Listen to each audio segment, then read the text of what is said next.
Hello everyone, welcome back. Today we are doing a deck tech for Gev Scaled Scorch. Gev is a 2-mana 3/2 Lizard Mercenary. He's got Ward, pay 2 life. Other creatures you control enter with an additional 1/1 counter on them for each opponent who has lost life this turn. And whenever you cast a Lizard spell, Gev Scaled Scorch deals 1 damage to target opponent. So this is just some good old-fashioned Rakdos Lizard burn. So why play Gev? Well, because he's 2 mana. 2 mana commanders are super consistent. That's basically pretty much always what you're doing on turn 2, is paying for Gev. And he's going to be like annoying to kill. He's got pay toward. It's not a big deal, but it's still like a big headache. Creatures enter with 3 1/1 counters, because other creatures you control enter with an additional 1/1 counter on them for each opponent who has lost life this turn. The cool thing about him is if you have any kind of effect that says each opponent takes 1 damage or whatever, now since 3 opponents have taken 1 damage, 3 opponents lost life this turn, so that's 3 1/1 counters going on your guys. And then he's also cool tribal support because he's got, whenever you cast a lizard, he deals 1 damage. So at the very worst, you cast a lizard, on cast, that lizard deals 1 damage to whatever that player lost life. Then that thing enters with at least a 1/1 counter if it's a lizard, which is kind of cool. And then the ward pay 2 life is still kind of cool. It's not crazy, I'll be honest. The ward pay 2 life, it's more or less a de-incentive to target him, but also like they're still getting shocked if they do it, so it's like really not even that bad. So here's the game plan. We don't really need him to win. He just makes our guys bigger, and that's really it. We're just a bit slower without him. So early game, we want to play pingers and Gev. Pingers we'll talk about in a second, but pingers are really just guys that hit each opponent for 1. Mid game, we're just going to want to play a bunch of guys, a bunch of lizards with counters on them. The cool thing about Gev is other creatures get the counters on them, but it's only when lizards are cast does it deal a damage. So we don't really need lizards to make the deck happen. We actually have a very good amount of non-lizards. Because I'll be honest, there's only a handful of good lizards. But yeah, mid-game, we're going to want to play a bunch of those guys that enter with counters on them, burn them out. A lot of those guys are support utility. And then late game, we just want to swing out with our big guys. We want to burn them passively just because it doesn't sound like a lot, but when you have a bunch of guys that each deal like 1 damage, like it starts to be like 5 damage a turn, and that's now an 8-turn clock on top of just regular combat damage and stuff. So our guys are going to be big, which is nice, but they're also just going to like be at a lower starting life. So it's really by the time we're really swinging out and stuff, they'll be at like 25-30 life realistically. Just channel and deck stuff. The deck's actually pretty cheap. It's about $260, $270 at the making of the video. It's not a budget deck. I didn't really go out of my way to make it a budget deck. The cards are just cheap because it's a lot of commons and uncommons. But get the cards you need down from a TCG link below. And then as always, like, comment, and subscribe to the channel. Subscribing helps me out the most. Let's talk about Planeswalkers. We have 2 of them. We have Angrath and we have Chandra. So a big thing about Gev, right, is that we need to have cards that make people lose life or take damage prior to casting creatures, right? Because then they're not going to enter the battlefield. They're not going to enter the battlefield with a bunch of counters. So cards like Angrath, when we can choose to have each opponent discard a card and lose 2 life, is really, really good. Because let's say we play this, like, I don't know, whatever, turn 5, right? We play this guy on turn 5. We go to turn 6. We just plus him, make each opponent discard a card, and then lose life. So now Gev is now triggered for everyone, which is nice. He's also kind of good removal, arguably, minus gain control of a creature. Untap it, it gets haste, sack it at the beginning of the next end step if it has mana at 3 or less. So we kill a small guy, or it's just a quick active treason. We don't really plan on ulting it. We just really like the idea of making everyone discard a card and losing 2 life, because that triggers Gev. We also have I can't talk today. We have Chandra. Chandra's good. 4 mana is a fine rate. It also arguably costs 2 mana because you can plus her right away to then get the 2 red. Her other +1 is exile the top card of your library. You may cast that card, and if we don't, it deals 2 damage to each opponent. So noticeably it says cast, not play. So we whiff on lands, but even if we whiff, it deals 2 damage to each opponent. It does happen at the end step, so we're not getting any kind of value from Gev, but I mean, even if we're not getting beefed up counters, it's still okay. Also, we have a bunch of smaller guys that are going to make these counters happen anyway. So Angrath and Chandra, they're just good and they're just kind of there. Chandra's also good just because we can pop her right away for 3, just kill a creature. 4 damage will most likely kill a creature. And then if we alter, arguably we'd win. But again, ulting Planeswalkers is easier said than done. Let's talk about lizards. Real quick, I saw Daggercaster out of the corner of my eyes. Viashino. Viashino is an old magic type, which is basically lizard people. Viashinos are errated to lizards. So if you see a card like Daggercaster that says Viashino, that says lizard. So Daggercaster is a lizard rogue. Going into it. Agate Instigator. A couple cards have Offspring in this deck. So the Offspring is you can pay the additional cost and then have it enter with a 1/1 copy of it. So Agate says whenever another creature you control enters, it deals 1 damage to each opponent. That's already super huge for just dealing, again, because we have cards like this that just deal 1 damage to each opponent, and those are the kind of cards we like, because all of those cards are going to enter with 3 1/1 counters now. All of our creatures are going to enter with 3 1/1 counters because we just cast a guy, or played a guy, and we had Agate Instigator. Changeling Outcast is in the deck because it is a lizard. It is also, since it has Changeling, it's a lizard in every zone, which is nice. It can't be blocked, and it can't block. The idea with Changeling Outcast, right, is we cast it after a card like Agate Instigator popped. We cast it with that idea. We get 3 counters on it. It's just an unblockable 4/4 that has tribal bonuses to all of our other stuff. So yeah, a lot of the cards I have in the deck are kind of on the idea that we've had someone take, or each opponent take damage because we have so many of those effects. And that thing is now just like, gets 3 1/1 counter. So a Changeling Outcast in that regard is a 4/4, just like how we would have Daggercaster enter the battlefield as a 5/6, right? Enters the battlefield, deals 1 damage to each opponent and each creature your opponents control. That card's nice just because it pings everyone and it also hits all of their creatures, so it hoses tokens. We have Fireglass Mentor, really, really good.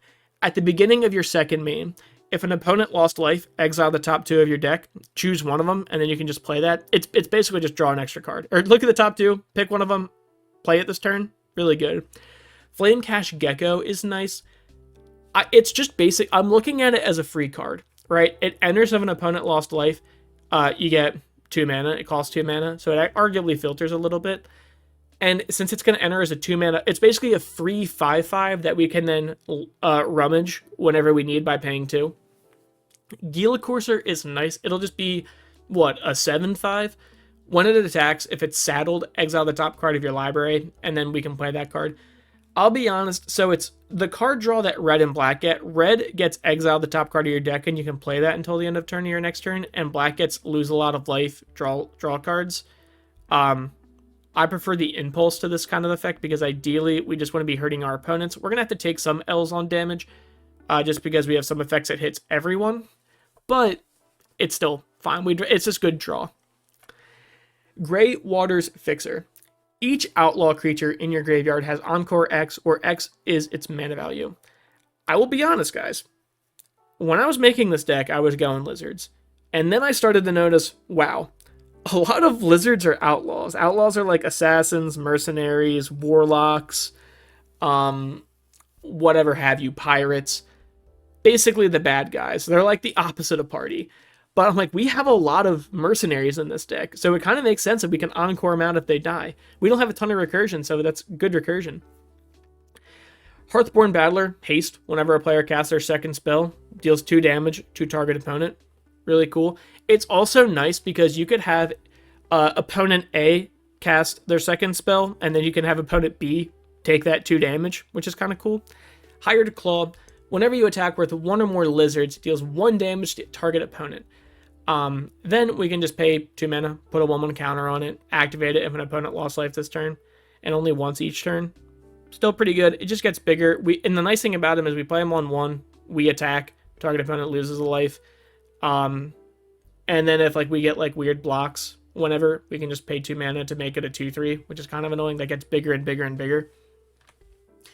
Immolation Shaman.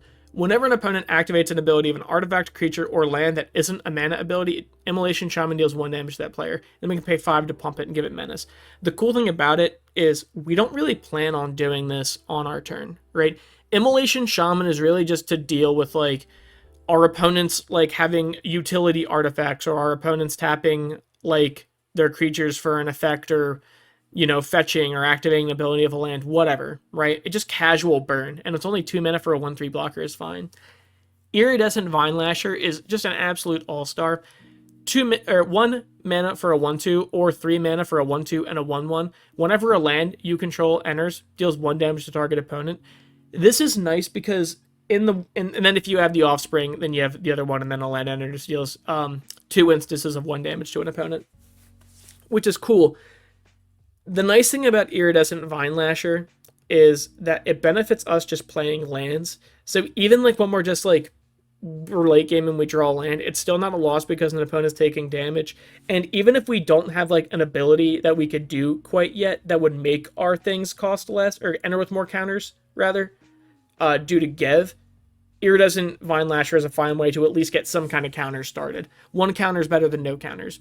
Laughing Jasper Flint, he's a lizard. He's also... Rogue is another... of course, Rogue is another mercenary thing. Creatures you control but don't own are mercenaries. At the beginning of your upkeep, exile the top X cards of target opponent's library, where X is the number of outlaws you control. Until the end of your next turn, you may cast spells and, mana of any type. At worst, Assassin's also an outlaw.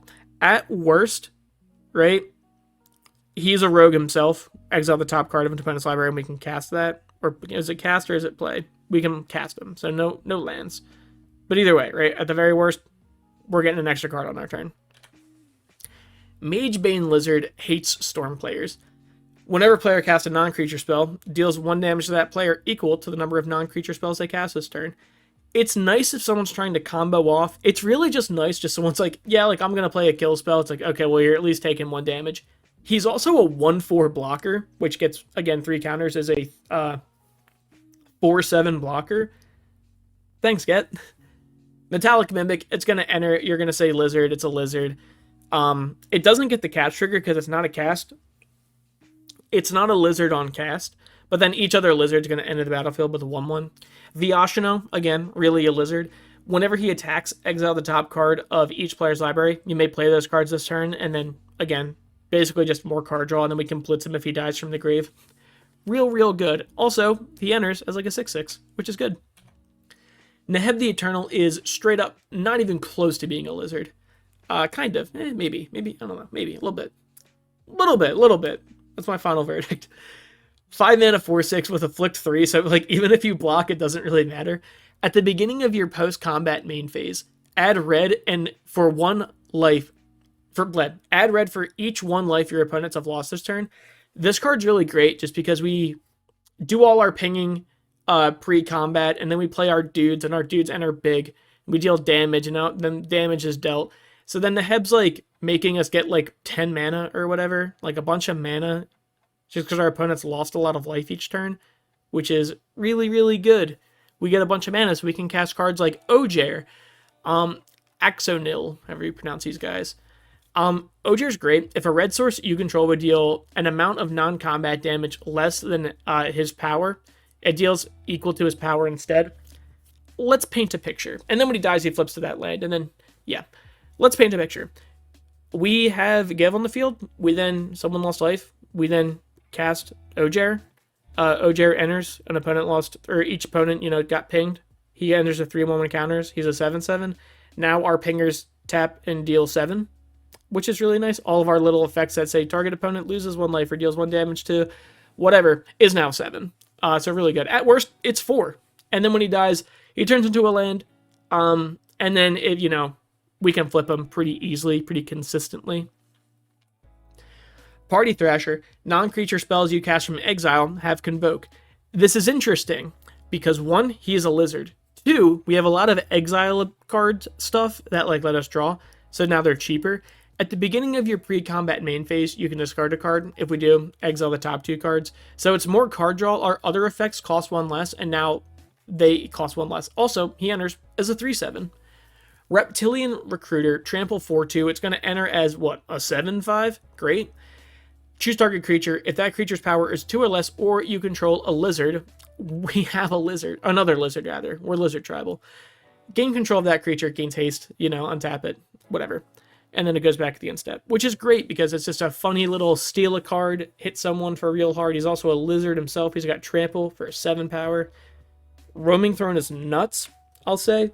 Roaming Throne is a double trigger.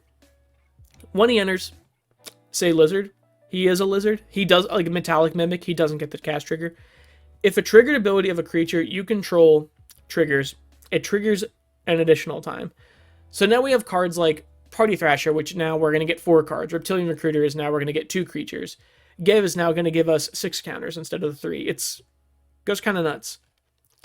Soulfin, if a source you control would deal non-combat damage to an opponent, or a permanent an opponent controls, it deals double that damage to that player instead. Great. And then we can discard 2 cards to make him indestructible. Forever. Not really, but you know. Spear is, honestly, I would say one of our ideal turn 1s. He just taps, deals 1 damage to each player, hits everyone for 3. Now everything enters for 3 1/1 counters. Great. So now so ideally, we play, what, Mountain, Spear, Swamp, Gev. We go to our 3rd turn, tap Spear, everybody takes 1. Gev only triggers for opponents. And then we start putting 3 1/1 counters on our things on turn 3. Great. Spitfire Lagak is a 3/4. It's the whole land thing. Deals 1 to each opponent, which is nice. So again, kind of the idea is like, oh, is this a good little enabler for playing lands? Thermo Alchemist, Defender, tap it, deals 1 damage to each opponent. Whenever you cast an instant or sorcery, untap it. We don't have a ton of instants and sorceries, but that's still fine because he still taps to ping for each opponent, and he just has up value, which is good.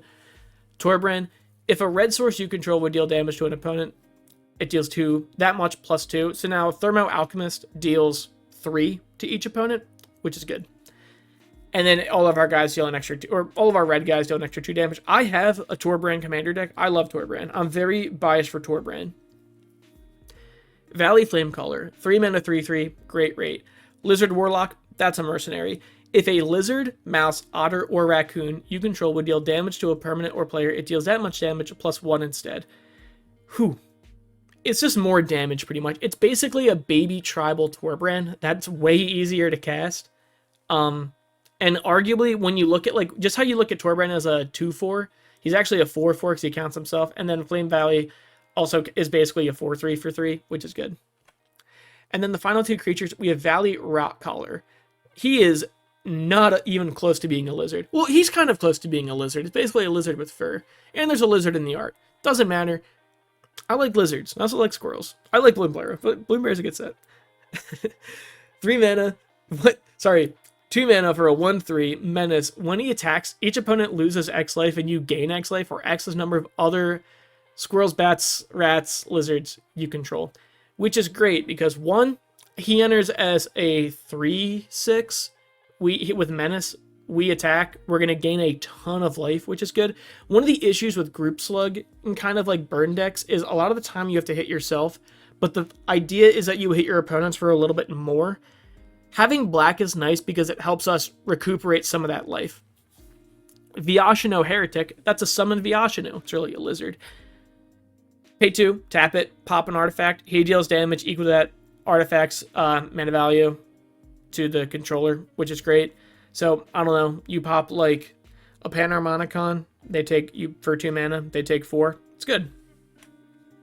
Going into sorceries, Coiling Rebirth I really, really like. In this deck, it's 5 mana, gift a card. Return target creature from your graveyard to the battlefield. Then if the gift was promised, create a token copy of it. That's a 1/1 as long as it's not legendary. I like this for like pingers. I like this for cards like Valley Rockcaller that can kind of go nuts with just good effects. It's just fine recursion. Crippling Fear, choose a creature type. It's lizard probably. Creatures that aren't of the chosen type get -3/-3. The cool thing about this, right, is Gev is going to add 3 counters to everything anyways, right? So our guys really aren't too affected, and our opponent's guys are very effective. Dreadbore is just a short, sweet, simple pop a, creature or planeswalker. It's good. 2 mana, good rate. And the Festivities is nice.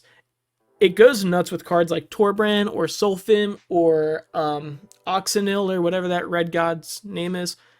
Deal 1 damage to each opponent and each creature they control. So that's an easy just everyone takes 1. It hits all of our opponents. So now we get the 3 counters right away. And then also just kind of can hurt their creatures. And then if we have Torbran and stuff like that on the field, Just our other, like, more damage guys. Torbrand would say deals 3 damage to each opponent and each creature they control, which is practically a board wipe. Speaking of board wipes, Kindred Dominance. Choose a creature type, Lizard. Destroy all creatures that aren't the chosen type. We have a lot of lizards, we're not going to miss out too much. Then we have Song of Totenaz. Fantastic. Create X 1/1 black rats. This creature can't block, and then they gain creatures get haste. Let's talk about this. We pay a bunch of mana, and then we make X 1/1 rats that all enter the battlefield with 3 counters. You're basically paying 1 mana for a 4/4 rat with haste. That card can straight up end the game late game. Tectonic Hazard, basically the same thing as End the Festivities, but a little bit worse. Deals 1 damage to each opponent and each creature they control. Misses out Planeswalkers. No big deal. Vicious Rumor is one of my preferred ones. Just because it deals 1 damage to each opponent, and then they each discard a card, and then they each mill a card, and then we gain a life. So it kind of does a lot for 1 mana, and it works great in our deck. Going into Instants, we have Bedevil to just instantly pop an artifact, creature, or Planeswalker, which is really good. Also, great art. I love that. I like the art. I like Seth McKinnon art. Is he one of the canceled ones? I don't know. Whatever. Delayed Blast Fireball. 3 mana instant, deals 2 damage to each opponent and each creature they control, and then if we cast it from exile, it deals 5 damage to each opponent and each creature they control. Here's the cool thing. We can foretell it, right? We foretell it for 2 mana, we put it in exile, we can cast it for 6 mana later. However, we do a lot of impulse draw in this deck, a lot of exile the top card of your deck, play that. So what we can do is, since we're casting it from exile, it would deal 5 damage to each creature our opponents control, which is great, and to each opponent. So that's a little fun tech. Lightning Bolt is just short, sweet, to the point. It's just good. It's just good. It's just one mana, deal 3 damage to whatever. That's like to Planeswalkers, that's to our opponents, that's to creatures. So it's a kill spell sometimes. It's really good. Rakdos Charm. We're playing Rakdos, so I figure it's on theme. We can choose one. It's also really good. Exile all cards from target player's graveyard. We hate Reanimator. Destroy target artifact. We hate artifacts. And then each creature deals 1 damage to its controller. We hate token decks. If an opponent's playing a token deck and they have like 20 guys, we're basically paying 2 mana to have them take 20. Crazy. Crazy card. But yeah, it's kind of like whatever we really need makes sense. It's a lot of damage all at once. It's also one of those hits each opponent because most likely each opponent has a creature, which then triggers Gev. Cool. Scales of the Shale. Now that's on theme. Cost 1 less for each lizard you control, so ideally this costs a single black. Target creature gets +2/+0, lifelink, and indestructible. I think this card is really good just because if someone tries to kill Gev, we can just like, whatever, make him indestructible and now he's fine. Or if we have like a good attack on, it's a combat trick. Like our guys we gain a lot of life, which is good because we're passively losing life just because we're group slug kinda. And then it's indestructible, so it's like their thing's gonna die. At worst, they hug and we gain life. It's good. Terminate, kill a creature, can't be regenerated. Thanks, Aya of Alexandria. And then finally, we have Whale of the Nim. Whale of the Nim's kind of crazy. Choose one of them. So regenerate each creature you control, right? Or Whale of the Nim deals 1 damage to each creature and each player. We're probably... So here's the cool thing. It's good in either way. If someone destroys our creatures, right? If someone decides to nuke the board, regenerate for all intents and purposes just says tap this creature. Regenerate says if this creature would die, instead tap it and it gains indestructible until end of turn. That's basically what Regenerate says. So if someone tries to nuke, we have a little bit of board protection. Or we can pay 3 mana to have it deal 1 damage to each creature and each player. Kind of red does a little bit better. Or we can entwine it, which is still pretty good. Like if we just like want to whip it out for like an instant speed quote unquote nuke, still pretty solid. Going into artifacts, we have Arcane Signet just because it's good. It's just ramp on color. Bolas' Citadel, I can almost never help but run in a deck. Look at the top card of your deck anytime. You may play lands and cast spells from the top of our library. If you cast a spell, pay life equal to its mana cost. And then we can tap it, sacrifice 10 non-land permanents. Each opponent loses 10 life. That can straight up close out games, especially in Burn. It's good. It's just free card draw. And it's really just free permanents. Life is a resource, and we can gain a oddly decent amount of it in our deck. Pontu's Monument is that. Black creature spells cost 1 less. Excellent. Perfect. But whenever you cast a creature spell, regardless of color, each opponent loses 1 life and you gain a life. So it's just passive, it's drain, which is good. It's cost reduction, which is good. I like it. Herald's Horn, we say lizards. Lizards cost 1 less at the beginning of our upkeep. Look at the top card of our deck. If it's a lizard, show everyone, and then we draw a card. We put it in our hand, and then we draw for turn. Patchwork Banner, it's lizard. Lizards are +1/+1. And we just tap it for any mana, which is good. Rakdos Signet, it just filters our mana. Again, pretty good. Soul Ring is Soul Ring. Pretty good. Talisman of Indulgence. Taps for a colorless or taps for one of our colors, costing 2 mana. It's pretty good. I'm done with that now. Vanks Banner is good. I wasn't actually. Vanks Banner is good. It's just we say lizards. Lizard get +1/+1. And then whenever we cast a lizard, we're going to draw a card. So it's just passive card draw, which is nice.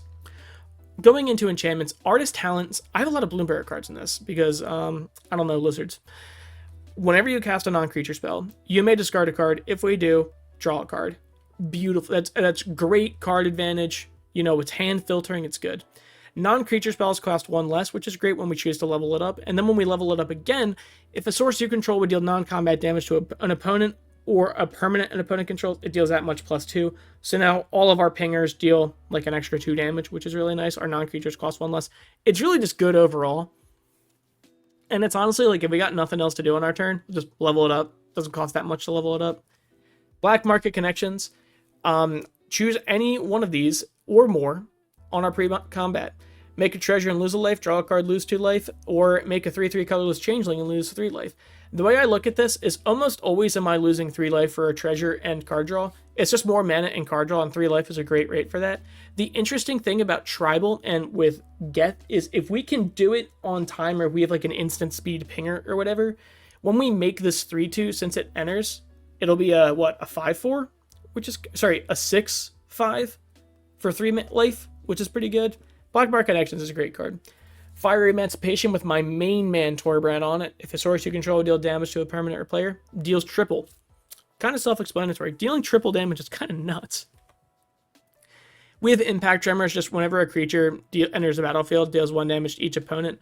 So this is nice just to have cards, I don't know. Even if we miss on the first creature we play and it enters with no counters, it kind of guarantees that all of our other guys are going to enter with counters. At the very worst, if we have like no pingers or no whatever.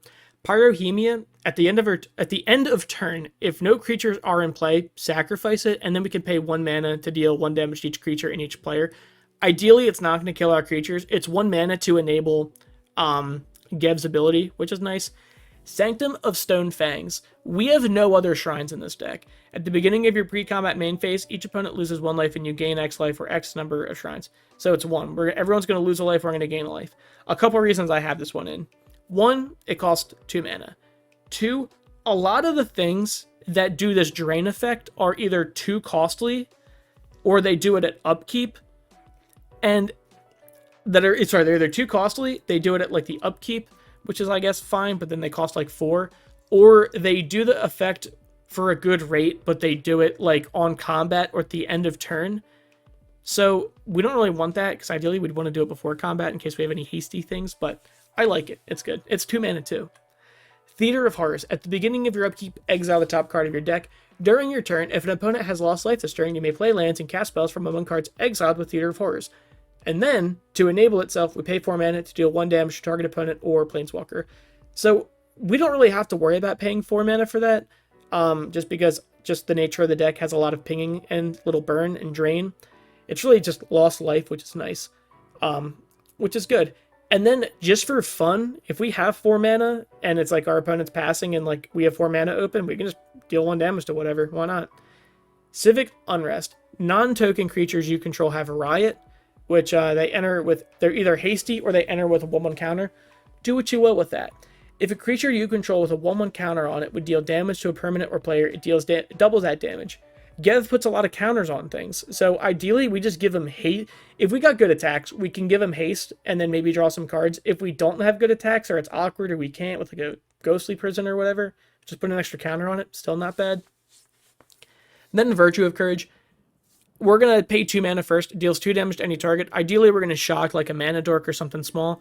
And then we're going to cast it from 5 for later from Exile, which is just whenever a source you control deals non-combat damage to an opponent, you may exile that many cards from the top of your library, and we can play those this turn, which is kind of nice. So it's just more card draw on us. Good.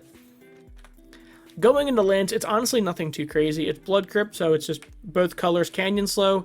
It enters tapped, but we can cycle it late game if we draw it. Command Tower taps for any color. Dragon Skull Summit, we have a lot of basics, so it's always going to enter untapped. Fabled Passage is the only fetch we really have in the deck, just to thin the deck out and just get any kind of color we need. Field of the Dead's important. Field of the Dead's very important to this deck. Not really very important, but whenever Field of the Dead or another land enters the battlefield under your control, if you control 7 or more lands with different names, make a 2/2 black zombie. We're making a 2/2 black zombie, and if an opponent has lost life, then we make a 5/5. And the cool thing about this is when we have this land enter, we can stack triggers, right? So we have those cards that like, oh, whenever a land enters, it deals 1 damage to each opponent or whatever. We can make that trigger happen first. Now each opponent lost life, Gev sees that trigger, and then we'll put 3 1/1 counters on that land, which is cool. Or on that zombie, which is nice. Graven Cairn's just a filter, just because we got awkward costs like Torbrand and Bolus of Citadel and Fire Emancipation. So it's nice to be able to get the double red easy on that. Haunted Ridge is most likely going to enter on tap just because it's 2 other lands, it's fine. Luxury Suite's great too, because we build these decks assuming pods of 4, including us. We have 3 opponents, that's entering untapped. Then we have Mudflat Village. Tap it for a colorless or a black, but only to cast a creature, and then we can pay 1 in a black and tap it and sack it to return target bat, lizard, rat, or squirrel from our grave to our hand. It's just a little recursion on a land. Raucous Theater's Raucous? Pronounce it? I don't know. Enters battlefield tapped, but when it enters Surveil 1, it's basically a scry land, but better. Rockface Village, again, hold tap for a colorless, but a red for creatures. And then we can pay red and tap it. Target lizard, mouse, otter, or raccoon you control gets +1/+0 and haste until end of turn, but you can only do it as a sorcery, which is probably okay though, just because if we want it to be able to attack, we want to make sure it has haste, so we'd have to do it before combat anyways, so it's really not that much of a loss. We have Shivan Gorge. I'm very excited to add Shivan Gorge to this deck. Shivan Gorge, 3 mana, tap it. It deals 1 damage to each opponent. That's just what we want to do to put counters on things. I would say 3 mana and then tapping itself, so it's arguably 4 mana is a lot for that ability, but I mean, we're not doing it all the time, and in a pinch, I think it's fine. Smoldering Marsh, we have a lot of basics, so it's probably going to enter untapped. And then 3 Tree City, we're going to say Lizard. Taps for a colorless, and then it's basically a Nykthos, but for creatures, so we're ideally going to have more than 3 lizards on the field. You need 3 lizards to make it net neutral, 4 lizards to make it net positive. It's good. Going into basics, we are a primarily red heavy deck, so we have 12 mountains and then 9 swamps.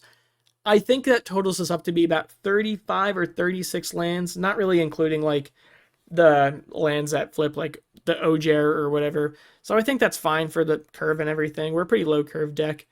But thank you guys for watching. Get the cards you need down from the link below. And then as always, remember to like, comment, and especially subscribe to the channel.